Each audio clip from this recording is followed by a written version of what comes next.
let's just go right to the injuries. The only thing tonight was Devin. You guys saw him getting taken off. He banged his head and was woozy, so precautionary, we took him off. We don't think it's serious, but we'll let the doctors determine that. Other than that, it was a good practice for us, and just once again, our guys are working hard, and it's not always perfect, but I like their attitude, and I like the way they come to work every day. And sometimes you have to, you have to push them along and pull them along, but they get going, and it's fun to watch them improve. So. Are you getting the pace you want out of these situational things? Yeah. I like practicing situational football. I think it's really good. I think, football games are just a series of situations, and the more aware of them that you are, and the more drilled that you are, I think that you can gain an advantage sometimes. So that's why we work so hard in situations. Time change for tomorrow? Yeah, thank you. 10:30 practice. And then we've got a little team activity tomorrow evening. So it's one practice tomorrow.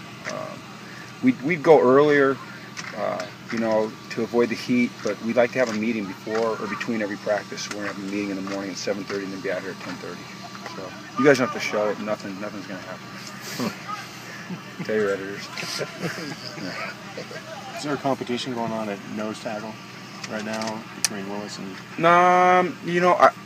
we talked about this last night a little bit with regards to the defensive line, is that regardless of whoever the starter is, name the starter on the depth chart, the starter, sure, there's going to be a rotation at all three of those spots. You'd like to have 6, 8 guys that could play through the game, and at the end of the game come out and have, each of them have 45 snaps. If you could do that, then they could be healthy and fresh the whole game. So, there's competition at every spot, but Brandon's doing pretty well. Brandon Willis is doing pretty well, though.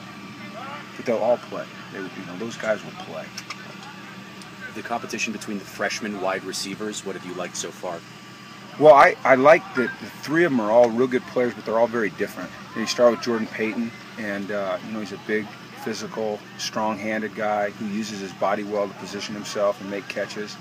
And then you talk about Kenny Walker, and he's speed and elusive, good open field runner. And then Javon Williams, the height, the ability to get long speed going and reach out and snatch it. They're still very inconsistent at this point, but they're building consistency. And I really like all three of those guys. I think that those three guys have a real chance to contribute this year. Got an idea of how many guys you figure to have in that rotation on game day? You know what, Chris, I would say that it could be 7. Yeah, I think it could be 7. Counting the widebacks or just wide receivers? No, just the wideouts, yeah. And then, I would say that probably 3 wides, if you think about Joe and Darius and Ian Tobler, who's doing a good job, So that's 10 receivers. Pretty heavy. But, going at the pace that we go at, you're going to, just like the defensive line, you're going to rotate receivers through, because we're really not going to huddle much. And so, you run guys on, run guys off, and try to keep them fresh through the whole game. Along those same lines, have you talked with the coaching staff about redshirting guys yet, or? We've started to talk about it preliminarily, but we haven't, nothing's set in stone with any of these players yet. Okay. I think it's really important that we make the right decisions for the kids, and if a guy is someone that can really help us and contribute, help us win games, and we certainly want to play him, but we don't want to waste anybody. We don't want to waste a year if we're not going to utilize them. So those are important decisions that we still have to make. Nothing's set in stone, but who are the guys written in chalk? Well, I would say this, that some of the guys that are a little bit more raw in their position, maybe position move type guys, a guy like Kenny Orgioki comes to mind for me, because Kenny's kind of raw as a football player. He started here as a safety. We moved him to outside linebacker, and he's learning to play that position. The kid just turned 17 in June. He's a great guy to potentially redshirt. And I look at the guys like the 3 receivers we just talked about. I think those guys that, it'd be a stretch to say that we're going to redshirt them, unless something happens in the, between now and Rice. So, I don't know. I guess we'll see. Hopefully it starts, well, it will, not hopefully, it will start to clear itself up in the next couple weeks.